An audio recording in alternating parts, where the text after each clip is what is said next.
Most New England IPAs taste incredible at the brewery, but absolutely terrible when a home brewer tries to brew them at home. Today, I am sharing with you a truly juicy NEIPA that'll actually deliver for you.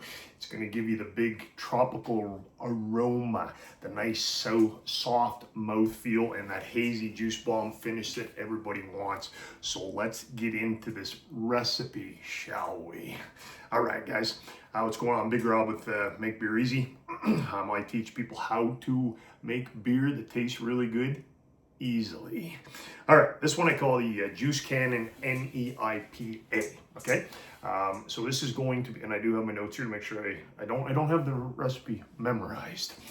Cheers. Let's get into it.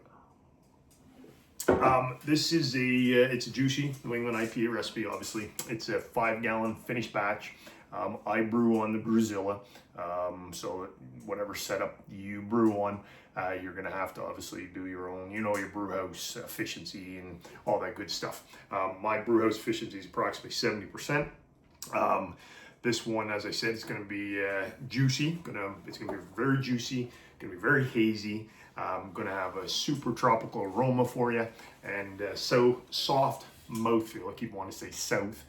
Low harsh bitterness. Okay, stay tuned, because at the end of this, when I share this recipe, I'm also going to give you 5 tips to make sure your NEIPA turns out proper.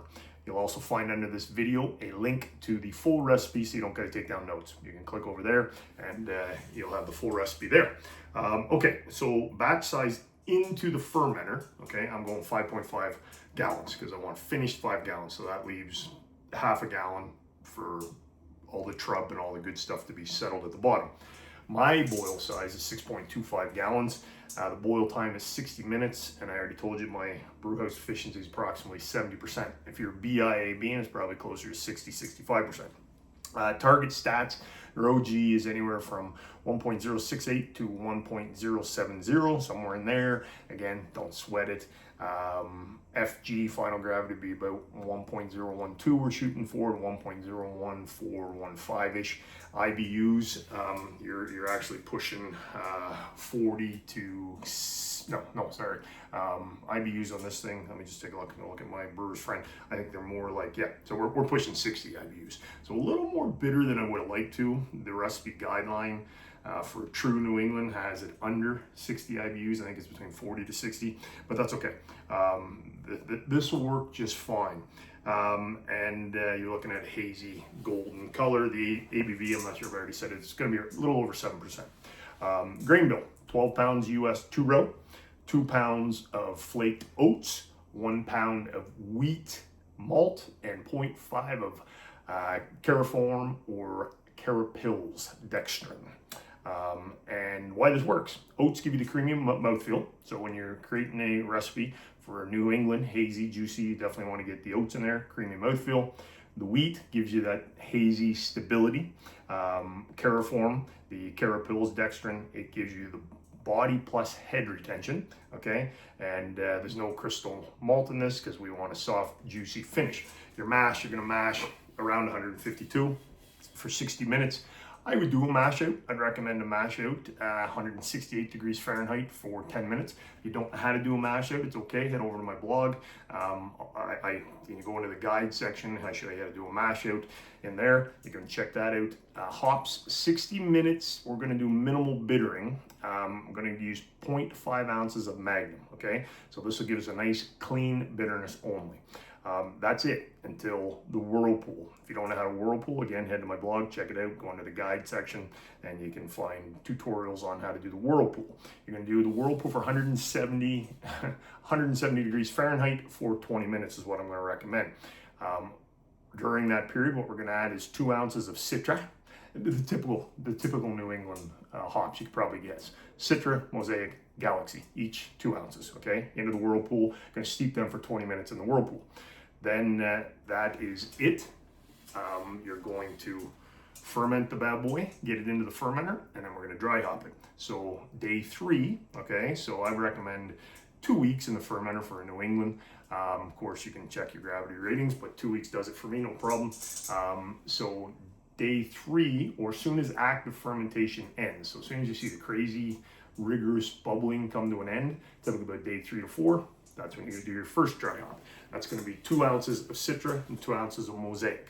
You're gonna do a second dry hop edition, which is gonna be day 6, 6 or 7, okay, into the ferment, okay? I'm not talking, don't subtract from the 2 weeks, I'm talking day 6 of fermentation.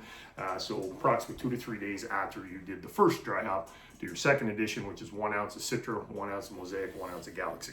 So total hops is 11.5 ounces. That's one thing about these IPAs, these New Englands, they're not a cheap beer to make, but they're delicious, so we do it. Yeast, Lallemand Verdant, Verdant IPA yeast. That's what I would recommend. Gives you, it's meant for New England's. That will do a great job on this beer. Stay away from 05. It's going to be way too clean for a juicy New England IPA. Fermentation, I've got your pitch at 66 degrees Fahrenheit. Just get it under 70 degrees Fahrenheit, you'll be all right. And ferments, we already did the fermentation schedule. I've already covered that. Brew and pitch, day 0. Day 3 to 4, you're going to do your first dry hop. 6 to 7, you're going to do your second dry hop. Day 10 to 14, you can package it, bottle, or keg it. Anyway, don't cold crash this, and we're going to get into that in a little bit. If you're going to get into the water profile, it will make a difference for New England's for sure. You want calcium about 100 parts per million, chloride 150 to 175 parts per million, sulfate 75 parts per million. If you're not into water chemistry, don't sweat it. If you want to learn it, again, you'd head to my blog. Under the guide section, you will see training on how to do water chemistry correctly. All right, so flavor profile, you can expect mango, pineapple, orange juice, peach. It's going to have a thick mouthfeel, of course. It's going to be soft feel as well, and definitely a soft bitterness. And we already talked, it's going to be hazy, golden to pour. This beer should drink like juice, of course. All right, so I'm going to give you 6 NEIPA brewing tips, okay? These are important. Tip number 1, don't cold crash your New England IPA like you do every other style of beer, or the majority of beers. Heavy cold crashing can drop out all of the oil, all of the hop oils and the aroma very fast. It'll also clear it up. You want it to be hazy, and you don't want any of those aromas and taste to disappear. You want them in it. So cold crashing, not for this type of beer. Any IPAs are all about their aroma, their hop saturation, so you want to keep that, and the juicy character. A light cold crash is fine. I wouldn't do it, but hard cold crash, heck no. I wouldn't cold crash it at all. Tip number 2, don't use Whirlflock if you want a proper hazy New England IPA. Same idea as cold crashing. Same goes for gelatin, if you typically put gelatin in. So if you like a clear beer, you usually throw Whirlflock in at about 15 minutes left in the boil, and then you would add gelatin during the cold crash. I'm pointing at my kegerator Danby freezer there. Don't do that. Same idea as cold crashing. It is going to clear out all the proteins and such that you want suspended, because you want to keep the hazy look. Let the oat wheat proteins and hops build the haze naturally.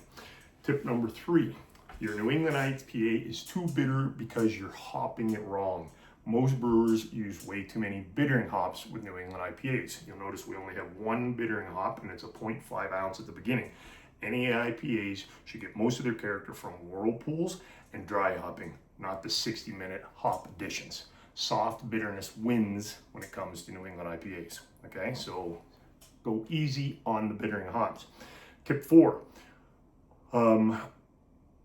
most brewers dry hop their New England IPAs at the wrong time. So, and any beer actually, in fact, they dry hop at the wrong time. What a lot of brewers will do is throw it in while the vigorous fermentation is happening, where the CO2 is pumping out of the airlock, and what happens there is all the hop aroma is gonna go up with the CO2 and out, so you're losing it. You want to maintain it in the keg. So best timing is day 3 or 4, as soon as that vigorous stuff stops, and then again, depends how many dry hops you got. Anytime after that is fine, okay? Gives you fresh hop aroma, will give you the best results. Timing matters. Tip number 6, don't age your New England IPA after you've brewed it. So a lot of beers get better with age. The flavor gets better with age. The longer you leave it to condition in the fermenter, the longer you leave it in the keg or your bottles to condition, the better the taste gets. The opposite is true with New England. You want to drink them young, meaning fresh. The longer they sit, the less aroma, the less brightness, and the less of that juicy magic that you love. So fresh is everything, so you want to drink these fresh. That's what I got for you guys. Let me know if you brew this recipe. I'm gonna get it brewed up here again real soon. If you got any questions, reach out and ask. If you're new to brewing, I do have the 7-day beginner brewers bootcamp that you can sign up for. Links under this video. And if you've been brewing for a while or you're looking to get into all grain, I do give away my 5 best-selling recipes to my personal 5 best-selling beers from my brew pub. That's what I got for you guys. Get it into you. And Big Rob, well, he's out. Yes, sir.